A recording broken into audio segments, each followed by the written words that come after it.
Momentálne sa nachádzame pri pamätníku už v novom regióne Ruskej federácie. Na Slovensku ho poznáme ako súčasť Donetskej republiky.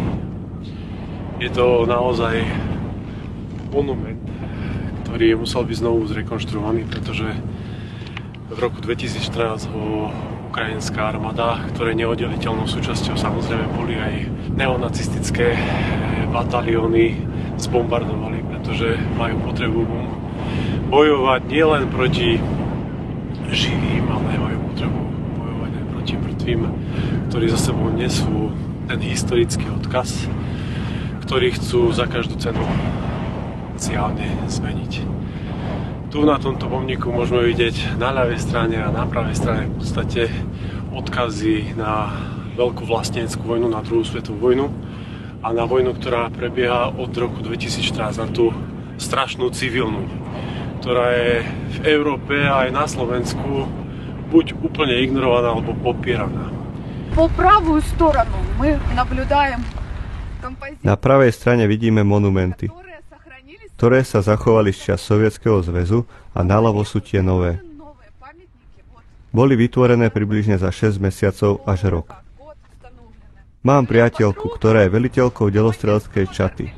Ona je drobná, váži 50 kg, má 1,5 metra. Tiež sa postavila na obranu svojej vlasti. Už sa všetko o vojenskej činnosti stihla naučiť. Zoznamy vojakov neexistovali a preto nebolo možné tieto telá identifikovať. Opäť k otázke. Bola tu ruská armáda? Nie, to všetko sú naši vlastní ľudia, ktorí sa jednoducho spoločne zorganizovali.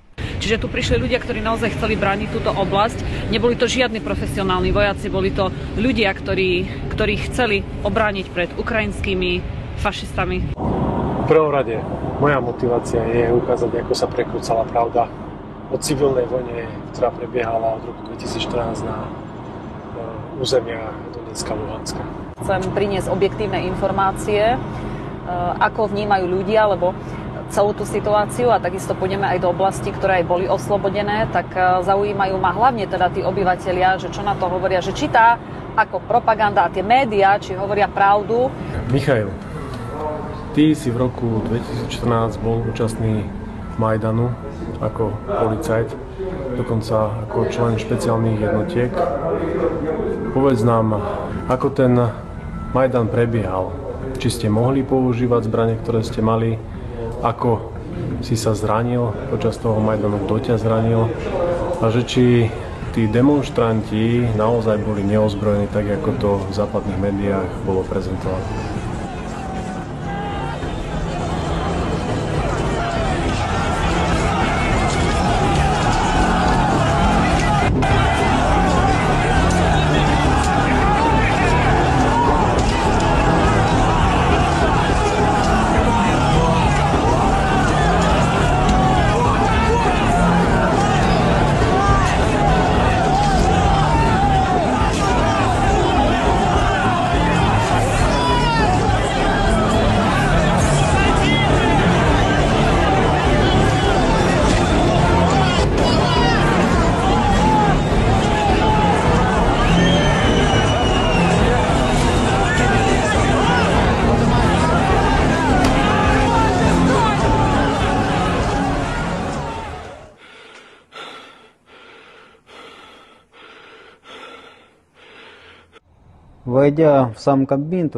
Keď sme vošli do budovy úradu vlády, už sa tam nachádzali naši zranení policajti. Niekomu tiekla krv, niekomu tiekli slzy kvôli slzotvornému spreju. Keď sme prišli, mali sme so sebou plynové masky. Dostali sme rozkaz nasadiť si ich. Vytvorili sme kordón a oni nám masky začali strhávať z tvári a okamžite sa začali pokúšať vziať nám zbrane. Ale mali sme rozkaz. Za žiadnych okolností nepoužívať násilie. V skutočnosti však išlo o provokatérov, ktorí boli pripravení úmyselne nám spôsobiť ublíženie na zdraví. Boli vycvičení a vedeli, kam a ako zasiahnuť. Nastal moment, keď môjho kolegu zasiahla guľka do zápestia. Druhý kolega bol zasiahnutý do ramena, ďalší kolega do nohy. Ja som mal tak povedať šťastie, že som dostal strelnú ranu do hlavy. V porovnaní s tým, čo tam reálne bolo použité, sú pištole Makarov maličkosťou. V skutočnosti existovali také informácie, že bol použitý americký kaliber. Žiaľ, žiadne vyšetrovanie sa neuskutočnilo. Túto skutočnosť možno dodnes dokázať len videami, ktoré boli mimochodom vymazané. Hovoril si, že tam bol použitý aj americký kaliber. Malá polícia, pušky, ktoré by používali amerikánsky kaliber, boli to snajpri polície, ktoré strieľali do tých demonstrantov. Napríklad v Kieve o tom dlho mlčali, pretože existujú potvrdené informácie o tom, odkiaľ sa strieľalo. A strieľali priamo z budov, či už ide o hudobnú akadémiu alebo hotel Ukrajina. Tieto budovy boli pod kontrolou demonštrantov. Padli výstrely, čo je najzaujímavejšie. Bolo to dokázané aj svedectvom mojich kolegov, ktorí hovorili, že z toho smeru strieľali na nás a na demonštrantov. A väčšinou samozrejme do našich radov. V mojom prípade sa to stalo práve 18. februára. Ukázalo sa, že nech som stál akokoľvek, guľka prišla z hora, teda strieľali na mňa z hora, z budovy. Vojna tu na Donbase už prebiehala. Čo ťa viedlo k tomu, respektíve kedy si sa do nej zapojil? Doma je vojna. O čom tu môžem rozmýšľať? Keď sa bránia susedia, kamaráti, spolužiaci. Niektorých tam zranili a niektorých aj zabili. Boli sme tam pri Avdiivke. Áno, vtedy bola Avdiivka, povedzme okupovaná. Minské dohody boli v platnosti a podľa nich bolo všeobecne zakázané strieľať. Ale zároveň na nás lietali delostrelecké granáty. OBSE je iný príbeh. To znamená, že najmä z počiatku bolo takých momentov veľa. Len prešli po frontovej línii a o niekoľko sekúnd bola naša pozícia odhalená. A nedialo sa tak iba v Avdiivke, ale aj v ostatných oblastiach ako Staromichajlovka a Bakumovo. Len čo odišli GP OBSE, o niekoľko sekúnd neskôr začalo ostreľovanie.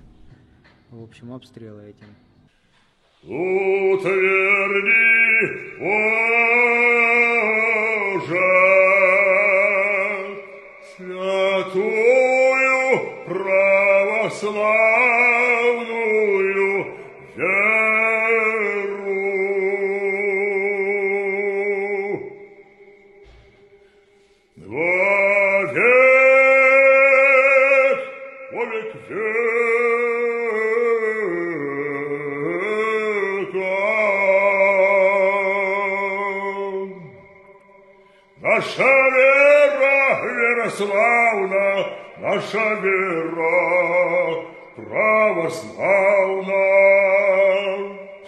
Vedeli ste, že na Ukrajine je to dodnes vo všeobecnosti veľmi ťažké? Kňazov tam zatvárajú do väzenia, urážajú, bijú, dokonca aj zabíjajú.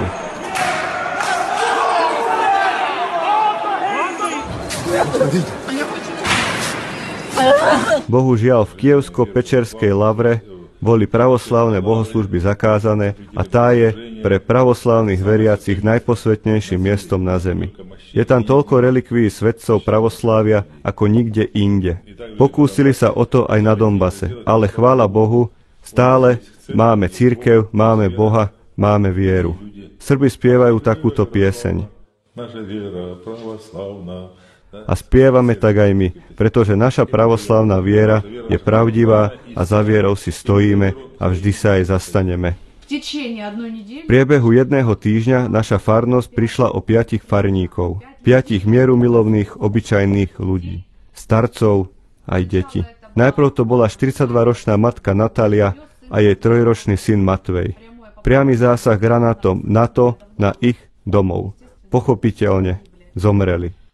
No našim údelom ako živých ľudí je žiť aj pre nich, modliť sa za nich. Tu je umiestnený stôl so sladkosťami. A je tu napísané, že sladkosti slúžia ako spomienka na všetkých zosnulých farníkov. Môžete si vziať a zjesť cukrík, pomodliť sa za nich a oni v nebi budú mať z toho radosť.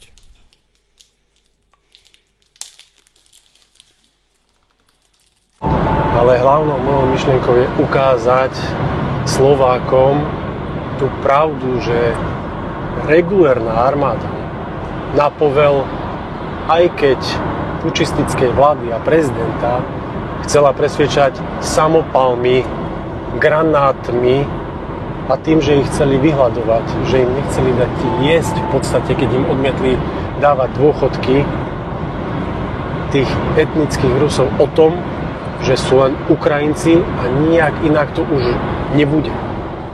Možno by ste sa čudovali, že prečo sme toľkokrát počuli, že sa pamätníky na veľkú vlasteneckú alebo na tú veľkú pabiedu sovietskej armády, červenej armády búrajú. Teraz stojíme na mieste, ktoré je pamätníkom nazvaným Šachta 4/4. Tu je vstup do jednej z šacht a na druhej strane druhý.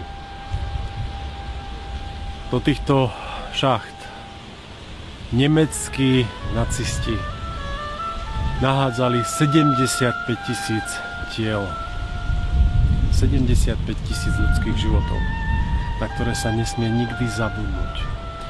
A preto ten režim na Ukrajine búra tieto pamätníky, pretože chce z pamäti národa odstrániť tú spomienku na tie zverstvá, ktoré páchali Nemci,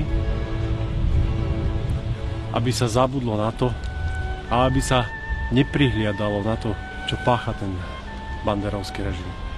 Ale my si musíme uvedomiť to, že ten konflikt vznikol už pri najmenšom roku 2014 a je tam naozaj to historické veľmi zložité pozadie a to, čo sa stalo pred 2 rokmi, tá špeciálna vojenská operácia, to už je len vyústenie týchto historických faktov a samozrejme utláčania pôvodných obyvateľov. A je potrebné, aby niekto ukázal naozaj aj tie správy, a keďže ja som novinárka a snažím sa vždy informovať ľudí z obidvoch strán a chcem nechať priestor ľuďom, aby si potom utvorili sami názor. Pravda sa dá vidieť len na vlastné oči. Nech prídu, ako ste to urobili vy. Vy statoční ľudia a presvedčte sa sami. Všetko ukážeme, stretneme sa s ľuďmi. S odlišnými názormi ľudí, ktoré môžu byť aj kritické. Ukážeme vám, čo sa tu deje. Príďte sa k nám pozrieť.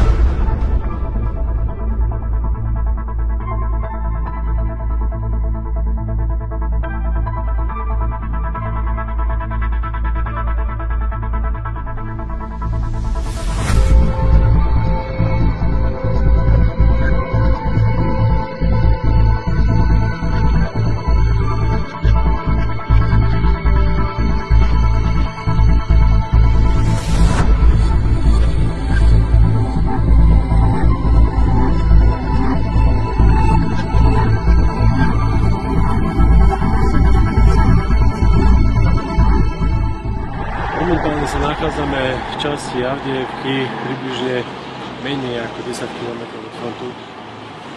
Raz za čas je dokonca počuť aj niečo, čo by ste mohli označiť ako hrom, ale je to výbuch.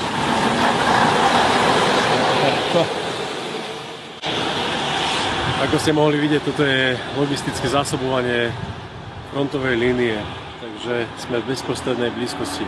Čo je pre mňa zázrakom, je to, že tento kostol ešte stále nejakým zázrakom stojí a bol až dostrielaný ukrajinskou armádou. Miška pred chvíľou hovorila pri tom pravoslavnom kostole o tom, že aký je zázrak, že nebol zničený. Za mňou môžete vidieť aj zbombardované sídlisko a bytovky. Viete, čo majú spoločné všetky mestá, ako je Avdiivka, Mariupol a ostatné? Tie, ktoré som teraz vymenoval, boli roky opevňované, aby sa tu ten fašistický režim v podobe armády, ktoré je neoddeliteľnou súčasťou, boli aj tie neonacistické batalióny, zabarikadovali, vytvorili si infraštruktúru, bunkre v podzemí, z ktorých bojová technika vychádzala, ostreľovala Donetsk civilistov a potom sa schovávali pred útokom ruskej armády. Je to, že mali inštrukcie túto armádnu techniku schovávať práve medzi civilnými budovami, medzi civilistami, kde žili matky, deti, starí rodičia. Гляньте, что происходит.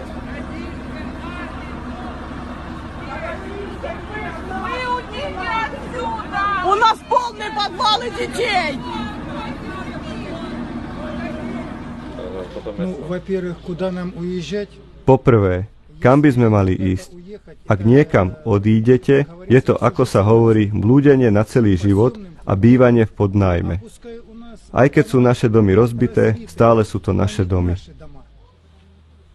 Sú to rodinné domy, rodičovské domy, v ktorých žili naši rodičia, v ktorých bývame my a budú bývať naše deti a vnúčatá. My ich všetky obnovíme. Vidíš, tu je nápis Avdejevka. A toto je naše avdejevské srdce. Nech je s tebou, ochraňuje ťa. Toto bude tvoj talizman. Keď niečo vytvoríme vlastnými rukami, vždy to je užitočné.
Môžete mi odpovedať na otázku? Ak sa rozhodne o dodávaní západných zbraní dlhého doletu na Ukrajinu, aká bude pozícia Slovenska a aj vás osobne, pretože tieto zbrane budú použité priamo proti nám? Tak ja dúfam, že slovenská vláda bude jednoznačne proti. Čo sa týka mojej pozície, moja pozícia je jednoznačná. Ani jeden náboj, ani komerčne, ani zo štátnych zásob, ktoré sú už aj tak v podstate na nule. Nachádzame sa v múzeu Spoločného kontrolného a koordinačného centra, kde sú vystavené úlomky munície, ktorá priamo zasiahla civilné ciele v našej republike. Táto zaujímavá kniha bola skonfiškovaná na základni praporu Azov. Ilegálna ozbrojená jednotka Azov, ktorú sponzorovala celá Európska únia a napumpovala ju neonacistickou ideológiou. Autorom tejto knihy je Ernst Junger, známy nacista, ktorý mal blízko k Hitlerovi. A túto knihu venoval priamo samotnému Hitlerovi. Toto je americká raketa Atacams. Pri približovaní sa k cieľu sa samotná strela roztočí a hlavica sa otvorí, aby sa zväčšila oblasť poškodenia kazetovou submuníciou. Všetky diely sú označené, vrátane každej kazety, a všade je uvedené Made in USA. Američania veľmi radi takto označujú všetky súčiastky, ktoré sú v raketách, aby sa vedelo, kto je tým pánom zla. Toto vďaka ministrovi Náďovi. Len aby sa vedelo, toto je motor z rakety Grad, ktorá pochádza zo Slovenska, takisto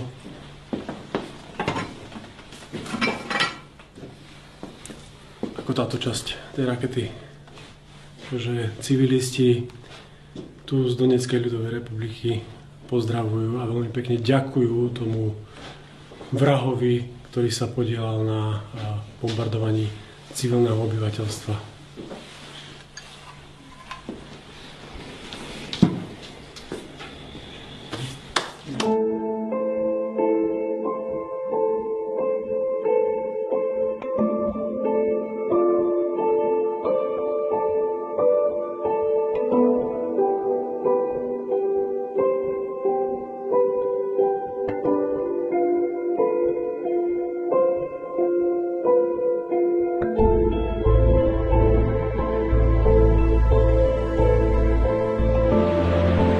Dobre, keby si mnohí uvedomili napríklad túto situáciu, ktorú vidíte za mnou. Je tu obyčajná ulica mesta a stal sa tu doslova teroristický útok, kedy v noci naletela raketa na obytnú bytovku. Ešte stále máte pocit, že na vašich rukách nie je krv? Je to veľký omyl. Tu za mňou je budova na ulici, kde nie sú a nikdy neboli žiadne vojenské ciele.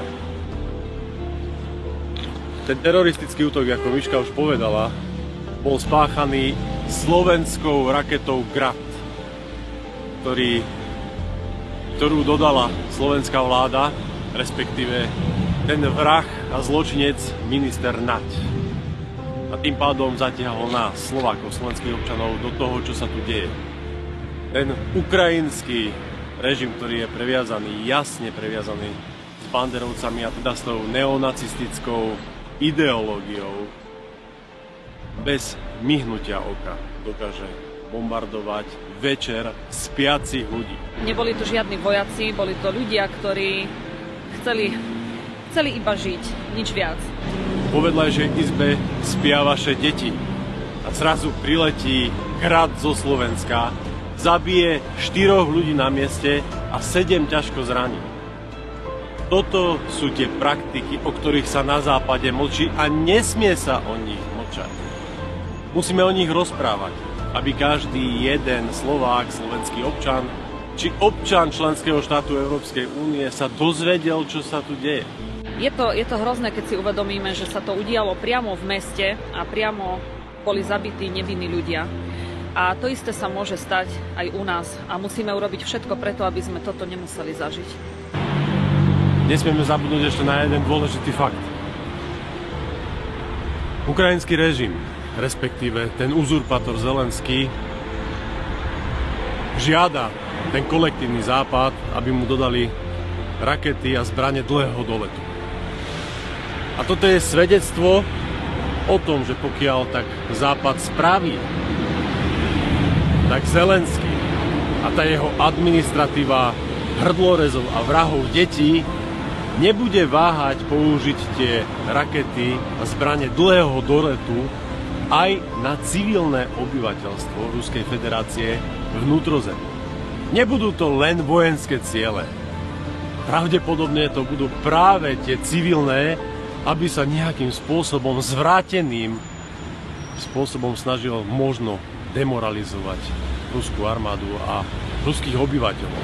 Tu nedaleko na tejto ulici bol zbombardovaný aj autobus plný civilistov a to bol zbombardovaný raketou Vampír z Českej republiky.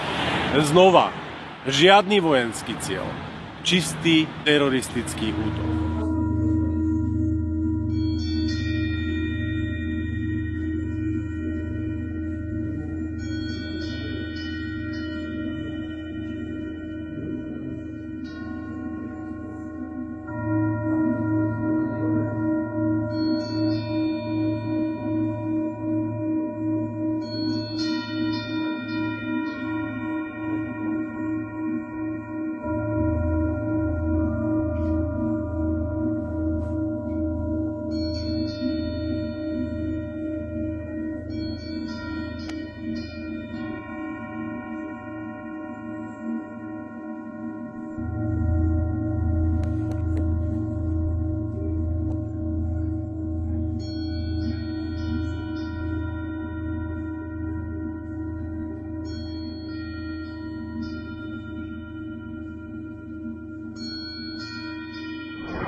Za mňa môžete vidieť rieku Kalmus. Na jeho ľavom brehu je neslávne známy Azovstav. Ten už nikdy nebude znovu v prevádzke, tá prevádzka nebude nikdy obnovená.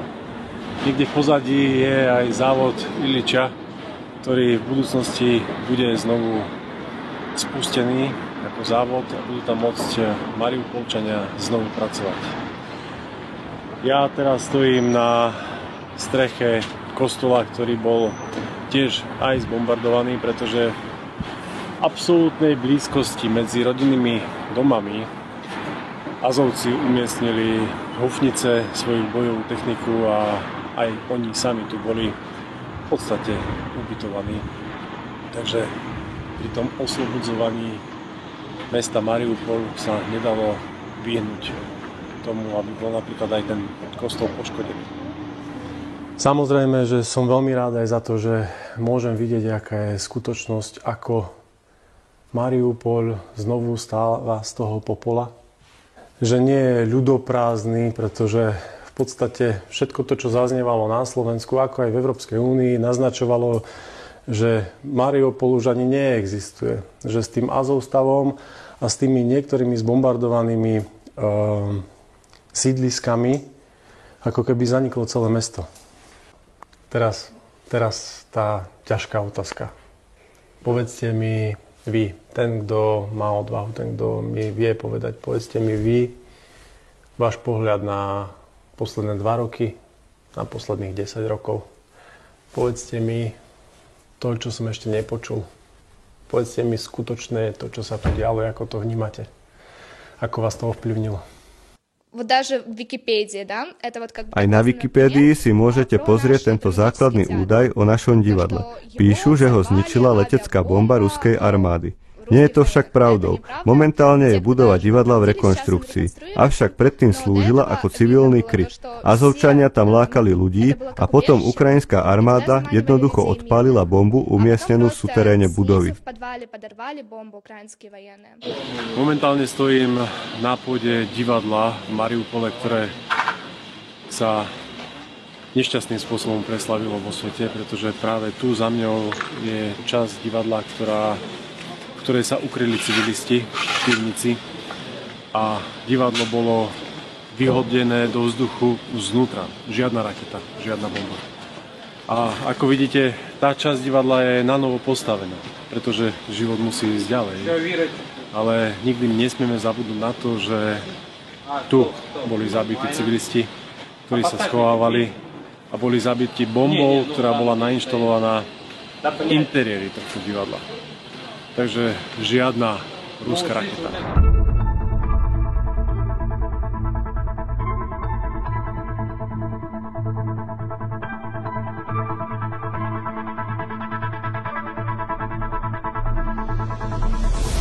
Ako vnímate to, že teraz Mariupol doslova vstáva z popola?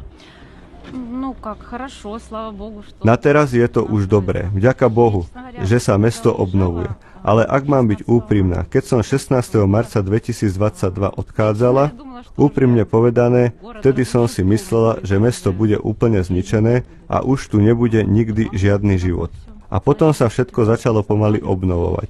Vrátila som sa v auguste toho istého roku, teda 2022. No najprv boli problémy s elektrinou a plynom, ale po niekoľkých mesiacoch prišlo k zlepšeniu. Dokonca sa v zime aj kúrilo. Všetko už potom bolo v normále. Dokonca začalo fungovať aj pouličné osvetlenie, postupne sa všetko obnovovalo. Aspoň v tejto oblasti je málo miest, kde je jasné, že tu prebiehali nejaké vojenské operácie. Aký tu bol život do roku 2014? No tu v našom meste sme vždy hovorili po rusky. A keď nás začali konvertovať na ukrajinský jazyk, bolo to pre mňa nepochopiteľné. Potom školy prestali učiť deti ruštinu, to znamená, že hodiny ruského jazyka vôbec neboli. Hoci tu všetci hovoríme po rusky. Toto nás akosi vystrašilo. Vo všeobecnosti sme s tým však nemohli nič urobiť. U nás na Slovensku totiž médiá informujú o tom, že Mariupol zničili sami Rusi. Je to pravda? Nedokázala som pochopiť, ako nás mohla ukrajinská armáda brániť, keď sa stiahla do hĺbky mesta a keď po nich strieľali, tak sa schovávali za domy, ktoré kvôli tomu boli zničené. No a tu za Azostavu, práve cez tento východ, respektíve vchod, vyšlo 1500 členov toho neonacistického bataliónu, tých Azovcov, ktorí boli od krku po trup či pánvu potetovaní nacistickou symbolikou, ktorí boli presvedčení o tom, že sú bojovníci ako vikingovia a že najväčšou cťou je pre nich zomrieť v boji so zbraňou v ruke. Ale ako sa ukázalo, život im bol prednejší a radšej sa tých 1500 vojakov vzdálo niekoľko stovkám skutočných hrdinov ruskej armády, ktorí sa pričinili o to oslobodenie Mariupolu tou porážkou Азовців в Азовсталі. Ми готові евакуюватися за підтримки третьої сторони з міста Маріуполь. Я провел обращение ко всем мировым лидерам, чтобы нас услышали и применили к нам процедуру extraction. Tento pomník, ktorý stojí za mňou, je znovu postavený, pretože tí neonacisti, tí Azovci ho zbúrali. Je to pamiatka na pracovníkov Azovstavu, ktorý tu stál už pred druhou svetovou vojnou. Je to pamiatka na tých pracovníkov z Azovstavu, ktorí išli bojovať v druhej svetovej vojne. A Azovci, o ktorých tu niekoľkokrát som už hovoril, boli tí, ktorí chceli prekrúcať tieto dejiny. Ten pomník zbúrali, aby sa na to zabudli. Na tom pomníku je napísané: hrdinské dejiny nikdy nezomrú a navždy zostanú v pamäti národa. Momentálne sa nachádzame na Nevskom distrikte v Mariupole. Je to sídlisko, ktoré vyrastlo na lúke. Za mnou vidíte školu. Naľavo od školy je veľké športovisko, kde deti teraz hrajú futbal pri umelom osvetlení. Naľavo od školy je veľké detské ihrisko. Toto sú tie občianske vybavenosti. Tak sa nemýlim. Na tom ihrisku sa hrali deti a kričali tam po mamičke. Pravdepodobne, že ešte nechceli ísť domov. A na ďalších záberoch vidíte, aké to sídlisko je obrovské. Vyrastlo, ako som hovoril, na lúke v podstate z ničoho. A teraz sa spýtajte sami seba. V ktorom slovenskom meste ste videli podobnú výstavbu pre občanov Slovenskej republiky? To nie sú 4 paneláky. To je celé sídlisko plné bytových domov, 4 až 9 poschodových, ktoré vyrastli menej ako za 2 roky.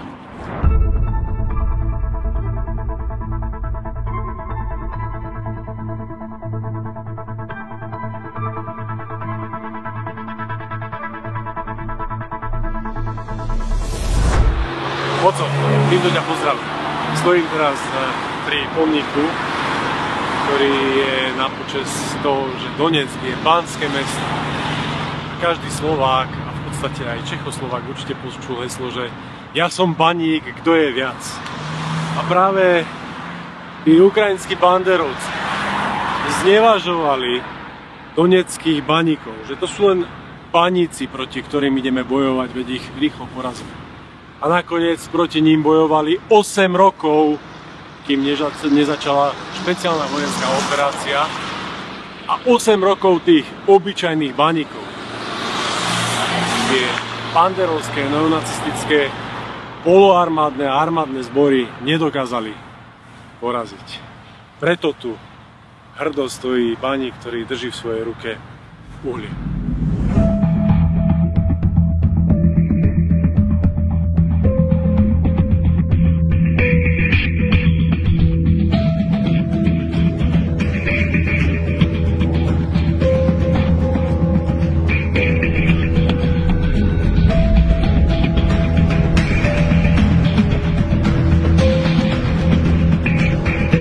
Ako môžete vidieť, aj vy, sedím v americkom obrnenom vozidle kolesovom Max Pro. A tak ako ja, môžete byť aj vy svedkami toho, že je tu po anglicky napísané Diesel heater timer, diesel heater off. Warning, read before operating vehicle. Takže toto sú tí mierotvorcovia zo Severoatlantickej aliancie.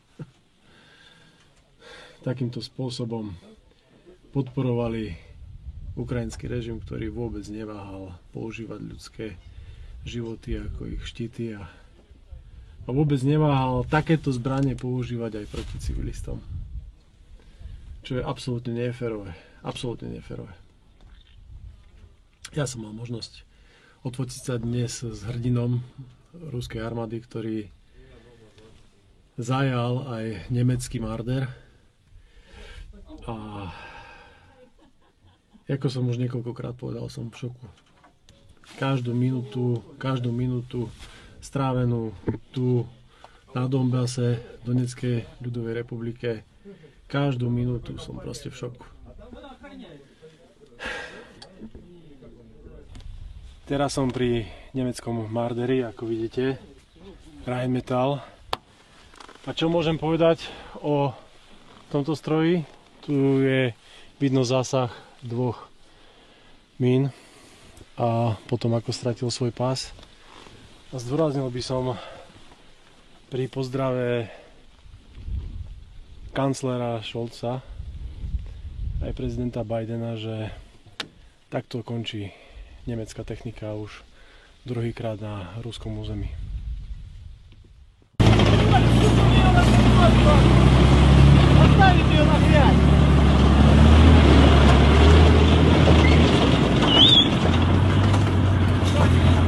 Prečo ste sa rozhodli vstúpiť do armády? Od začiatku špeciálnej operácie som sledoval, čo sa deje. Keďže na ruskom území sa začali teroristické útoky, nemohol som už dlhšie ostať stáť bokom. Tak som zavolal mame a povedal som jej, že nastal čas ísť do boja.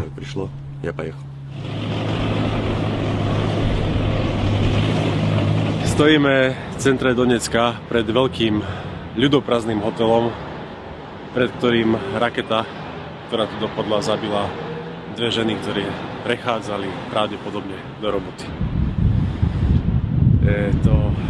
Každý deň je to naozaj ťažké tu byť a pozerať sa na tie zločiny, ktoré tu boli na tých civilistoch spáchané.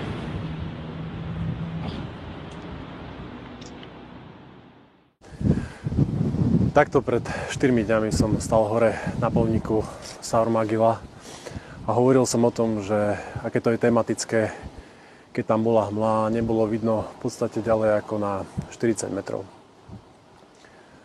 Prirovnával som to k tomu, že občania členských štátov Európskej únie, toho kolektívneho západu a teda aj Slováci a slovenskí občania majú z veľkej časti zahmlené videnie a nevideli tie krivdy, ktoré sa diali od roku 2014 na občanoch Donetskej republiky, Luhanskej republiky a teda celého Donbasu. Teraz, keď som videl Donecko, Donetské mesta, keď som videl Mariupol, Adievku, keď som videl, ako to vyzerá na fronte,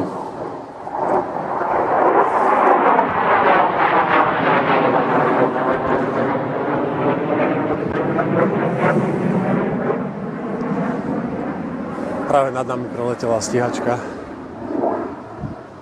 Keď som mohol rozprávať či už s veteránmi z Majdanu, s veteránmi z frontu, s ľuďmi, ktorí zažili, čo je to vojna. Keď som mohol vidieť, ako ľudia trpeli kvôli strate svojich blízkych, kvôli strate svojich detí.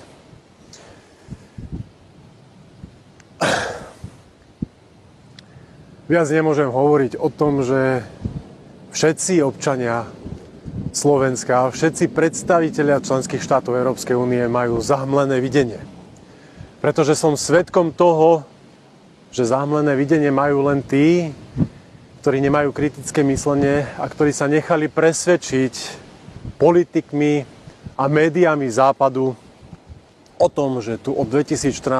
do roku 2022 neprebiehala žiadna civilná vojna, že tu neprebiehali teroristické činy páchané ukrajinským nacistickým banderovským režimom na civilnom obyvateľstve Donbasu. Predstavitelia Európskej únie, Európskej komisie, ako aj predstavitelia Severoatlantickej aliancie veľmi dobre videli a veľmi dobre vedeli, čo sa tu celý čas deje. A nič nespravili. Otázka je, prečo tak konali? Prečo nič nerobili a ešte aj podporovali ten nacistický, fašistický, banderovský režim na Ukrajine?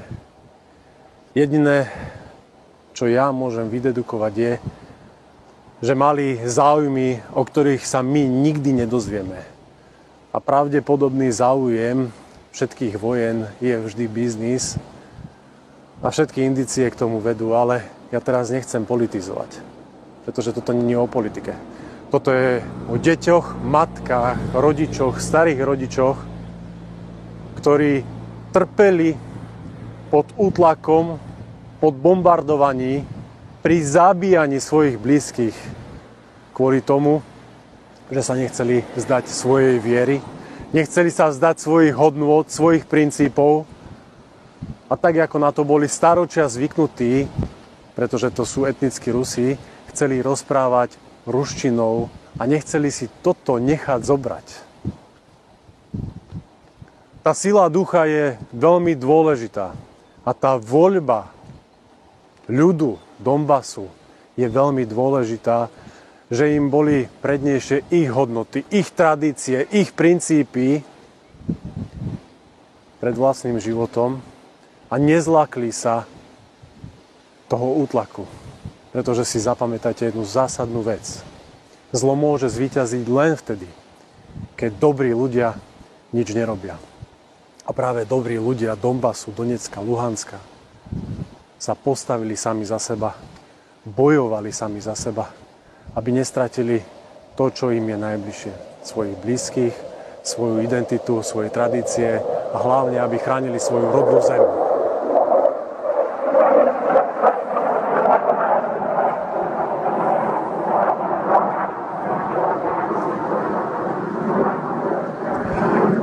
A ďalší slovanskí chlapci budú zomierať kvôli záujmom toho kolektívneho západu, Spojených štátov amerických, Veľkej Británie a toho smrtonosného zbrojárenského priemyslu. Pretože tento deep state spôsobil vznik tohto konfliktu, ktorý netrvá 2 roky. Ale trvá od roku 2014.